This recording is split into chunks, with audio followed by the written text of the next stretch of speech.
Britain recorded its highest ever temperature on Tuesday as fires raged across its capital.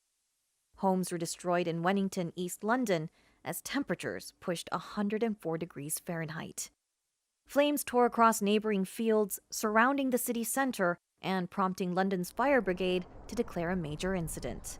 We are bringing these incidents under control today, but the service has been placed under significant pressure, and we ask for the public's help over the next 12 to 24 hours in particular, just to be sensible in the way that they behave. London's Mayor Sadiq Khan voiced concern over the long delays it took fire brigades to respond to calls. Some of the fires today have required more than 30 fire engines. Some have required 20 fire engines. Some have required 15 fire engines.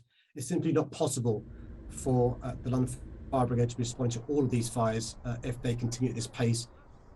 The UK has been put on a state of national emergency over the unprecedented heat. The Met Office said the provisional record was recorded at 12:50 p.m. local time at London's Heathrow Airport, surpassing the previous record of 101.6 degrees Fahrenheit recorded in 2019. What was once regarded as sort of once-in-a-generation incidents are now becoming much more regular, and it's not just wildfires or extremes of heat. It's also when we're dealing with wide area flooding as well, which we experienced last year. With the mercury still rising, train routes were cancelled, busy city centres appeared quiet, and zoos struggled to keep their animals cool. Other European countries are also still battling the heat wave, which has now risen from the south and settled over the west of the continent. As temperatures soar across Europe, massive wildfires have erupted throughout the continent. Spain, Greece, France, Italy, and the UK all battling blazes, while Portugal reports more than 1,000 deaths from the heat. Firefighters in southwestern France on Tuesday fought to contain the region's biggest wildfires in over 30 years.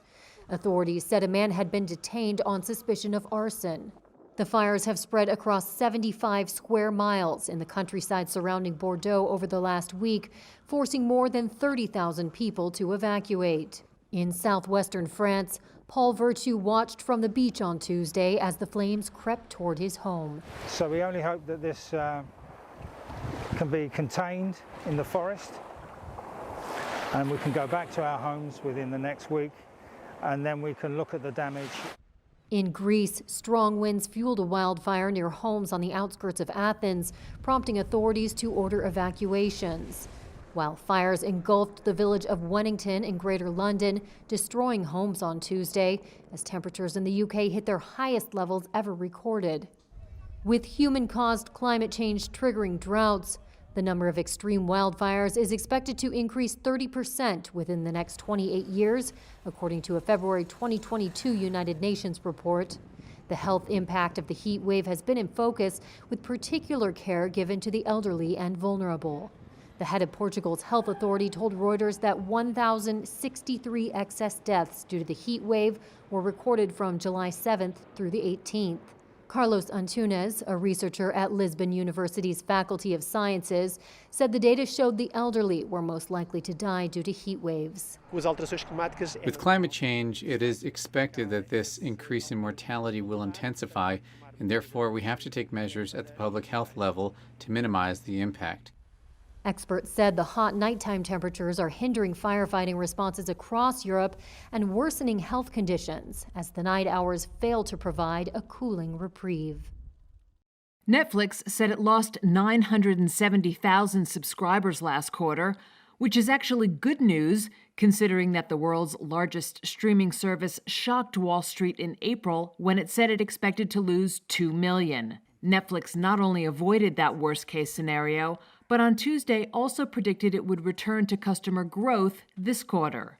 As a result, Netflix shares, which have fallen roughly 67% due to customer growth concerns, rose in after-hours trading.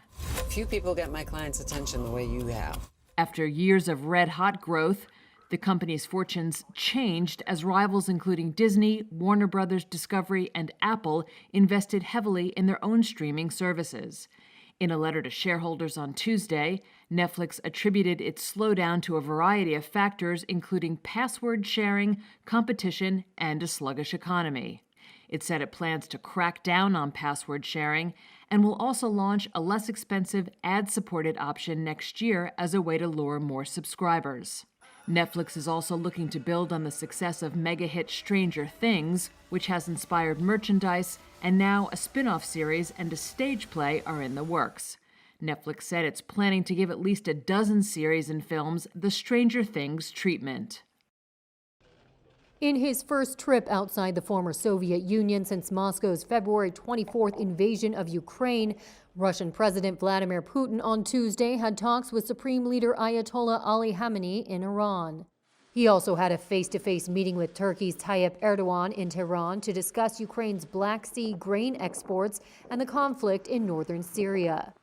Putin's trip comes just days after U.S. President Joe Biden visited Israel and Saudi Arabia, sending a strong message to the West about Moscow's plans to forge closer strategic ties with Iran, China, and India in the face of Western sanctions.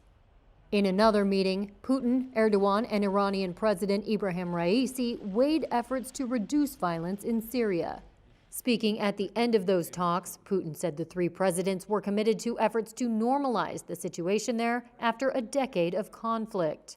We agreed with our Iranian and Turkish colleagues to continue the practice of holding regular international expert consultations on Syria under the auspices of the Astana format.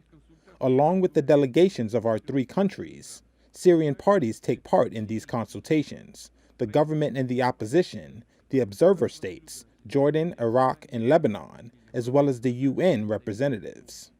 Putin, who turns 70 this year, has made few foreign trips in recent years due to the COVID-19 pandemic and then the Ukraine crisis. His last trip beyond the former Soviet Union was to China in February. At this park in Musquechies, Alberta, final preparations are underway for Pope Francis's visit to Canada. The Pope is expected to apologize for the abuses many face as children at Catholic-run residential schools. One survivor is Bruce Cutknife. He attended Ermineskin Residential School in Musquechies. And the majority of us didn't speak English, and we didn't understand the teacher. And sometimes we didn't respond properly, for which you would be slapped in the face or getting your hair pulled or poked. Pope Francis will meet with survivors at the site of Cutknife's former school. Cutknife doesn't plan to attend, though he says an apology on home soil would be meaningful. I think it's, in some way, it's a mixed feeling. In some ways, it's like I can understand the anger and vitriol many people have expressed, especially on social media, because of what they feel the church and residential school has harmed their family, not only themselves, but their parents, grandparents, and even great-grandparents. About 150,000 children were taken from their homes and brought to the schools, which operated between 1831 and 1996. Many faced abuse, rape, and malnutrition. They were run by Christian denominations on behalf of the government, most by the Catholic Church. Father Cristino Bouvet, an indigenous Roman Catholic priest, says he was at first reluctant to take on the role of National Liturgical Director for the visit. Bouvet's own grandmother attended a residential school and says she carried a lot of pain from that experience. I hope those who have been waiting for it receive what they've been waiting for, and that those who have not, or those who do not want him to come, at the very least are not hurt or disturbed further by it. Pope Francis's visit will run from July 24th to 30th and stop in Edmonton, Musquechies, Lake St. Anne, Quebec, and Iqaluit in Canada's Arctic territory.